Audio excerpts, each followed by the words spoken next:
Hello friends, I hope you all are doing great.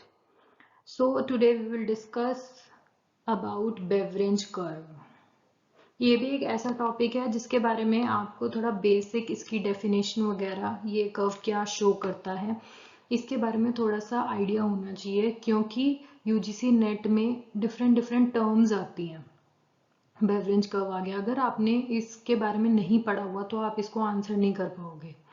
तो इसीलिए कोशिश करा करो कि आपके पास अगर कोई नया कॉन्सेप्ट आ रहा है तो चाहे उसको डेप्थ में आप मत रीड करो, लेकिन उसकी डेफिनेशन वो कर्व क्या शो करता है, ये जो बेसिक नॉलेज है ना, ये आप जितनी ज़्यादा टर्म्स की आप रखोगे वो आपके लिए बेनिफिशियल होगा। क्योंकि यूजीसी नेट का, जो कि मैं कई बार बोल चुकी हूँ कि यूजीसी नेट में टॉपिक बहुत सारे अनलिमिटेड होते हैं जिसको हम सबको डिटेल में नहीं पढ़ सकते। तो यूजीसी नेट की क्या होती है, इनकी यूजीसी नेट की जो सिलेबस होता है उसमें कवरेज बहुत सारी होती है। इसकी वजह से ये जो क्वेश्चंस पूछते हैं ना, कवरेज तो इनकी पूरी बहुत बड़ी होती है, लेकिन जो ये टर्म्स लेते हैं ना उसके बारे में बिल्कुल बेसिक बेसिक नॉलेज आपको एक पैराग्राफ की या दो चार लाइन की भी अगर उसकी टॉपिक की नॉलेज है तो आप उस क्वेश्चन को आंसर कर दोगे। अदरवाइज देखा ये गया है कि ऐसी नई टर्म्स ले आएंगे आपके आगे जिसके बारे में आपने सुना ही नहीं है, तो आप वो क्वेश्चन वैसे ही छोड़ दोगे या गलत करोगे। तो इसीलिए कोशिश ये करो कि अगर आप यूं सोच के बैठो कि नहीं इतने टॉपिक्स मैं डिटेल में कैसे पढ़ूंगा, कितने याद रहेंगे, तो बेटर ये होगा आप कोई भी टॉपिक पढ़ो। जैसे आपके पास आया पहला बेवरेज कर्व, अगर मैं इसके ऊपर 20 पेजेस की पीपीटी बनाऊं तो आप कहोगे इतने बड़ी पीपीटी में कैसे लर्न करूंगा या इतने टॉपिक से कैसे। तो आप पूरा नहीं करना चाहते, कोई दिक्कत नहीं है, लेकिन इसके बारे में एटलीस्ट आपको बेसिक कॉन्सेप्ट, मैं कहना चाहूंगी कि बेसिक कॉन्सेप्ट की इसमें आपको ये पता होना चाहिए ये किसके बीच में रिलेशनशिप दिखाता है, इसका ग्राफ कैसा होता है, ये क्या शो करता है, दैट्स इट। बस और कुछ मत पढ़िए आप। बस अगर, क्यों ये भी मैं क्यों कह रही हूँ, क्योंकि अगर पेपर में बेवरेज कर्व नाम से अगर कोई वर्ड लिखा आता है तो यूं ना हो कि आप उसके उस टाइम पे ब्लैंक बैठे रहे। आपको एक आइडिया होता है हाँ ये इस चीज, इस और इस चीज के बीच में रिलेशनशिप बताता है, तो आप थोड़ा सा गैस कर पाओगे आंसर या ऑप्शंस को रेक्टिफाई कर पाओगे कि कौन सा सही है कौन सा गलत है, and so on. So I would say कि टॉपिक्स को जितना हो सके आप ज़्यादा से ज़्यादा कवर करने की कोशिश करें, कि हाँ ऐसे हों वर्ड्स कि हाँ हमने सुन रखा है, हाँ हमें इसका बेसिक ये पता है कि हाँ इसमें ऐसा ऐसा कुछ होता है, दैट्स इट, ज़्यादा नहीं डिटेल में जाना। तो आज मेरा टॉपिक है बेवरेज कर्व। अब कर्व के नाम से पता चल रहा है ये किसी चीज़ के बीच में रिलेशनशिप दिखाएगा, ठीक है। तो ये क्या दिखाएगा, तो बेवरेज कर्व एक ग्राफिकल रिप्रेजेंटेशन या ग्राफिकल, दो बारी ग्राफिकल आ गया sorry, graphical representation of the relationship between unemployment rates and job vacancies in an economy. तो बेवरेज कर्व क्या दिखाता है, ये एक ग्राफिकल रिप्रेजेंटेशन है जो किसके बीच में रिलेशनशिप दिखाता है, अनएम्प्लॉयमेंट के बीच में, कितने लोग लोग काम करना चाहते हैं बट उनको जॉब नहीं मिल रही है तो मतलब अनएम्प्लॉयमेंट है, and job vacancies, job vacancies मतलब कंपनियों में कितनी जॉब्स निकल रही है और अनएम्प्लॉयमेंट कितना है, यानी कि कितने लोगों करना तो चाह रहे हैं लेकिन उन्हें नहीं मिल रहा है। तो जब इन दो टर्म्स के बीच में रिलेशनशिप हमें बताना हो तो कौन सा कर्व डिफाइन करता है, वो होता है Beveridge curve. I hope you are getting my point कि ये कर्व क्या शो करता है, ये रिलेशनशिप दिखाता है अनएम्प्लॉयमेंट रेट के बीच में एंड जॉब की वैकेंसीज के बीच में। नाउ मूविंग ऑन, डेफिनेशन की बात कर लेते हैं, definition of the Beveridge curve. तो the Beveridge curve plots the percentage of unemployment individuals against the vacancy rate. ये बेवरेज कर्व प्लॉट करता है एक मतलब एक्स एक्सिस पे अगर हम ले रहे हैं percentage of unemployment unemployed people, तो दूसरी तरफ होगा vacancy rate in an economy.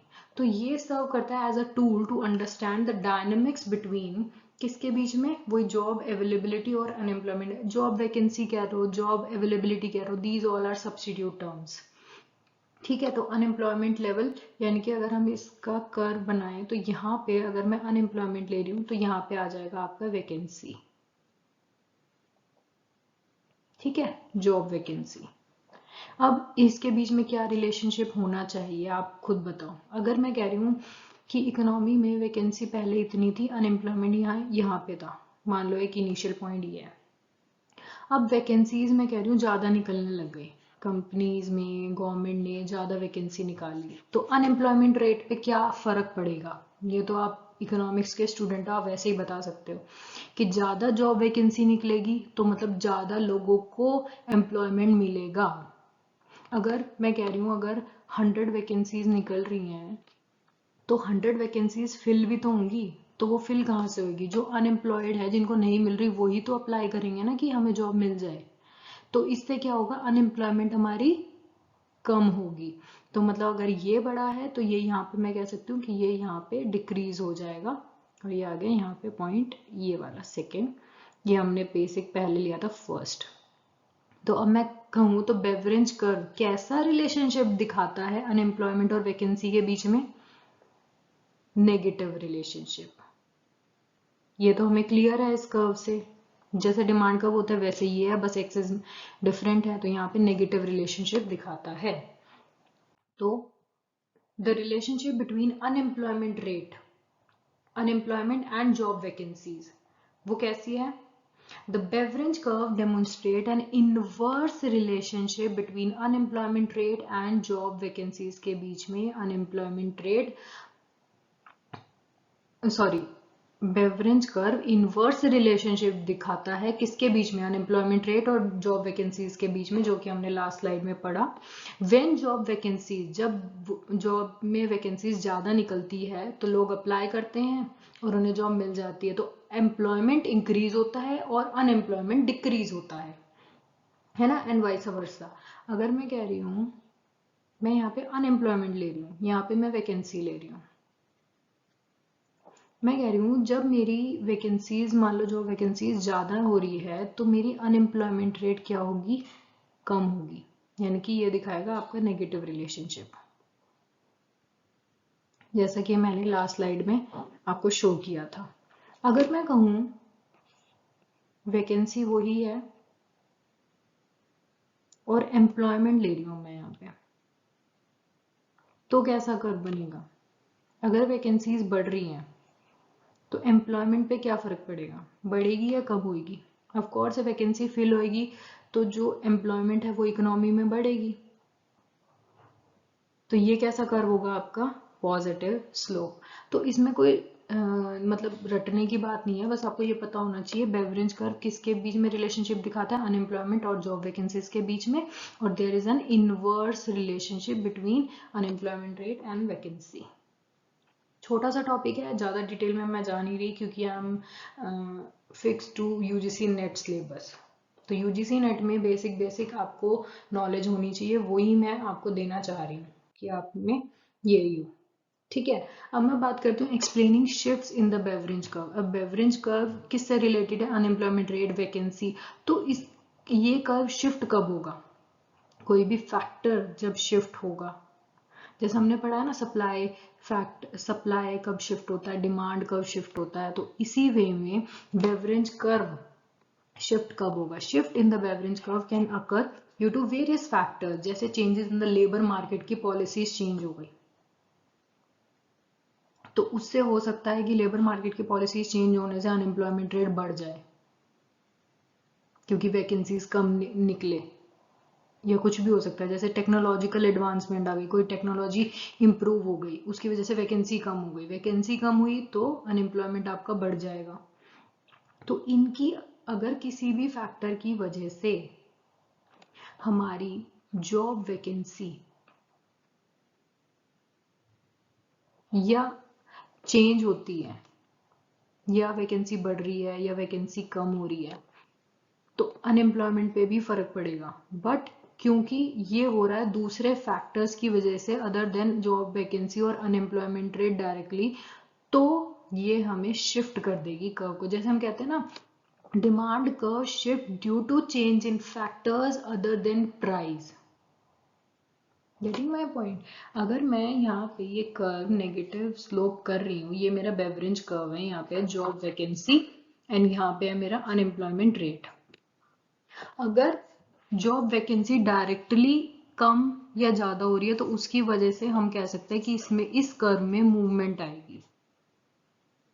लेकिन अगर किसी भी फैक्टर की वजह से अदर देन जॉब वैकेंसी, कोई भी जॉब वैकेंसी को छोड़ के अगर किसी भी फैक्टर की वजह से चेंजेस आ रहे हैं तो वो डिटरमाइन करेगा हमारा शिफ्ट। जैसे लेबर मार्केट की पॉलिसी चेंज हो गई, टेक्नोलॉजी एडवांसमेंट हो गई, मान लो टेक्नोलॉजी एडवांसमेंट हो गई, उसकी वजह से हमारी जॉब वैकेंसी जो है वो कम निकली, तो ये डिक्रीज तो हुआ but due to change in factors other than this, तो इसलिए ये कर्व लेफ्टवर्ड शिफ्ट हो जाएगा।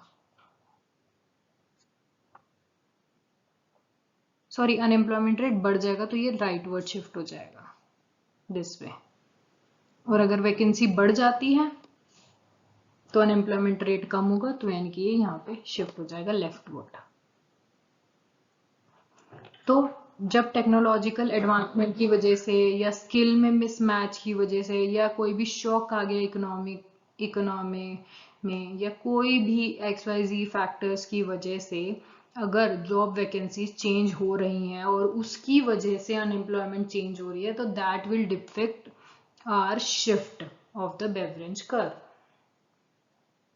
मूविंग ऑन, फैक्टर्स जो इन्फ्लुएंस करते हैं इसकी शेप को, कर्व की शेप कैसी होनी चाहिए, तो वो डिपेंड करता है बहुत सारे फैक्टर, जैसे लेबर मार्केट। यहाँ पे मेन आपका, क्योंकि जॉब वैकेंसी की बात कर रहे हैं हम और हम अनएम्प्लॉयमेंट की बात कर रहे हैं, तो इस टॉपिक में सारे रिलेशनशिप होंगे हमारे कि लेबर मार्केट कैसी है, लेबर की डिमांड कैसी है, कौन से स्किल्स रिक्वायर्ड हैं, कौन से स्किल्स की डिमांड है, किसकी सप्लाई है, ज्योग्राफिकल लोकेशन कैसी है, एजुकेशन कैसा है एंड सो ऑन। तो ये वाले ऐसे फैक्टर्स है जो डिटरमाइन करेंगे कि इस शेप को कौन से फैक्टर इन्फ्लुएंस करते हैं। तो इतना डिटेल में यूजीसी नेट में नहीं आता है, आपको बस बेसिक पता होनी चाहिए बेवरेज कर्व में कौन से दो फैक्टर्स हैं जो अफेक्ट करते हैं, उनके बीच में रिलेशनशिप कैसा है, और एक सिनारियो भी दे सकते हैं, मान लो ऐसा है तो इस केस में अनएम्प्लॉयमेंट रेट पे क्या फर्क पड़ेगा, या ये फैक्टर हो गया टेक्नोलॉजिकल इंप्रूवमेंट हो गया तो इसकी वजह से अनएम्प्लॉयमेंट में क्या फर्क पड़ेगा, तो आप थ्रू बेवरेज कर्व उसको एक्सप्लेन कर सकते हो। ठीक है, तो इतना ही। Thank you, have a great day. अगर कोई भी डाउट है please post, please comment, I would love to help you all. और अगर कोई भी आपको डाउट है या आप कोई चाहते हो कि इस वीडियो आप ये टॉपिक समझाइए, तो please comment, I will try to give my best to all. तो have a great day, good bye.